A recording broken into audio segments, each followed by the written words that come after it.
احنا قلنا ان ده الشكل الادمي للاله سيرابيس، اللي هو الاله اللي عملوه اليونانيين علشان يكتسبوا يعني محبة المصريين. فزي ما قلنا هو عملوا له الشكل الحيواني اللي بيحبوه المصريين، وعملوا له الشكل الادمي اللي بيحبوه اليونانيين. احنا هنا هنشوف شكل جديد للاله سيرابيس. هو هنا مش لابس اللي هي السلة، هو هنا لابس الهيمتون والخيتون اللي هو الثياب والرداء. والمفروض ان هو جالس، المفروض ان الدراع اللي هو المكسور ده بيبقى ماسك في دراعه ده زي كلب كده. هو ده يعني الكائن ده عبارة عن كائن اسطوري، كلب ب3 رؤوس. والكلب ده هو حامي بوابات العالم الآخر، ما بيخليش حد من الأحياء يخش عالم الأموات، ولا حد من الأموات يخرج من العالم الآخر. ده شكل تخيلي للكائن ده، وهو عبارة عن وحش ب3 رؤوس، راس كلب وراس أسد وراس ديب، بتجمعهم مع بعض حية. المفروض ان الكائن ده بيبقى مع الاله هيديس اللي هو اله العالم الاخر في الديانة اليونانية القديمة، لكن هو هنا مع سيرابيس.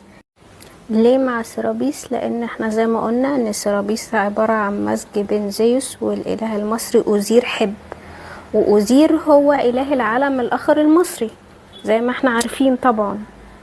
وهو ده الكائن اللي انتصر عليه هيركليز في الأسطورة اليونانية ودخل لعالم الأموات.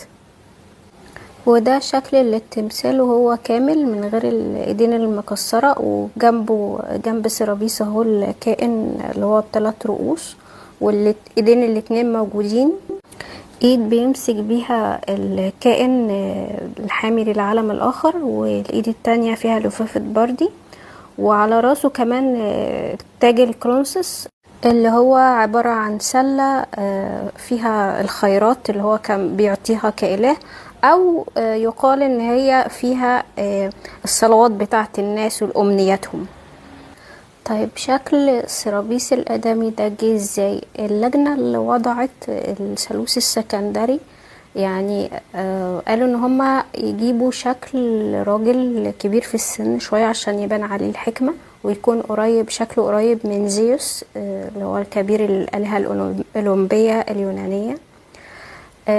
وجابوا التمثال دوت من مدينة سينوب في آسيا الصغرى.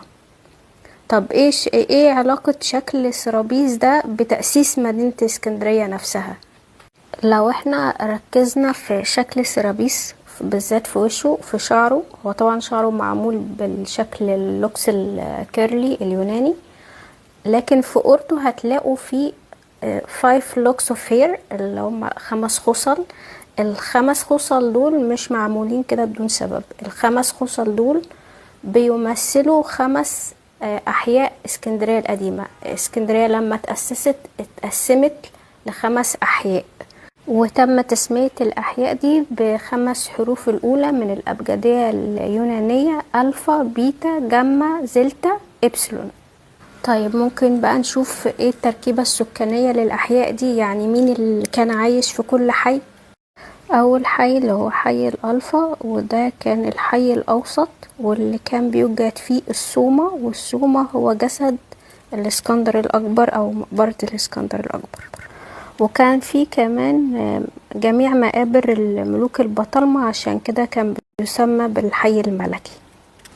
يعتقد حاليا ان المكان دوت هو تقاطع شارع فؤاد مع شارع السلطان حسين.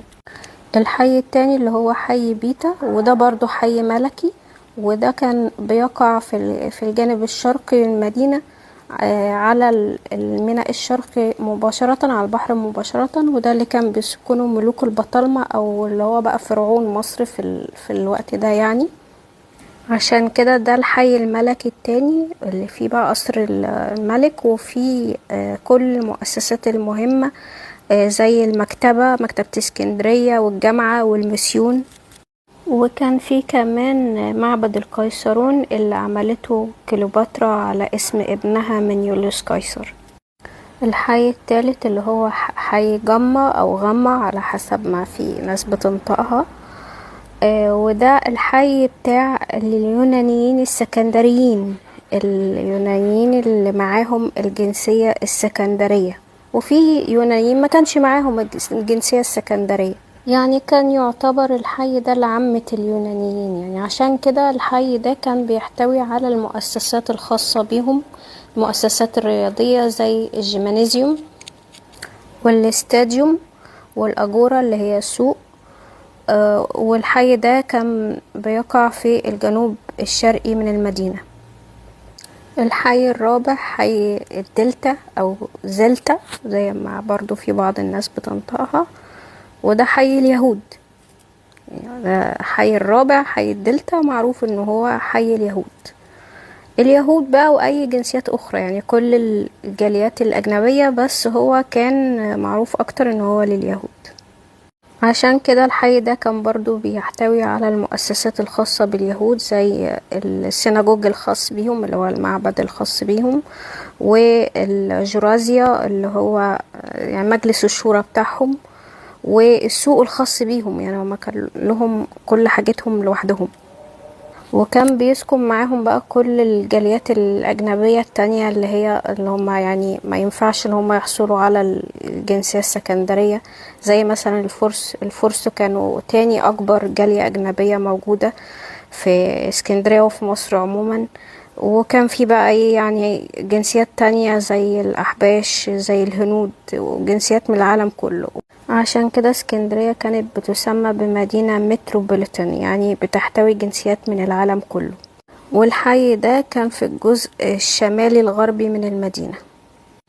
الحي الخامس والأخير حي الإبسلون، وده حي المصريين اللي كان لهم أصلا الكثرة العددية، ومع ذلك ما كانش لهم الحق في الحصول على الجنسية السكندرية، يعني رغم ان هم كانوا اصحاب الارض وهم لهم الاغلبية العددية، لكن ما كانش لهم الحق في الحصول على الجنسية السكندرية. الجنسية السكندرية كانت لليونانيين فقط، ومش اي يونانيين، يعني الجنسية السكندرية كان لها شروط معينة للحصول عليها، نبقى نشرحها في فيديو تاني. المهم ان الحي ده هو في الاساس قرية راقوتي او راقوتيس او راقدت، اللي هي اتبنت على اساسها مدينة اسكندرية، لان الاسكندر لما كان معدي في طريقه رايح لمعبد الواحات، معبد امون في الواحات، ما لقاش في سكته غير قرية راقوتي وجزيرة فاروس، فهو لما شاف المكان قال ان هو يبني اسكندرية بين قرية راقوتي وجزيرة فاروس. الحي ده طبعا كان بيحتوي على معبد السرابيوم اللي هو المعبد الرئيسي للمدينة اللي كان بيعبد فيه الثالوث السكندري، اللي هو بني على تل أكروبوليس عشان يبقى أعلى مكان في المدينة، وأي حد حتى جاي من البحر يبقى شايف المعبد.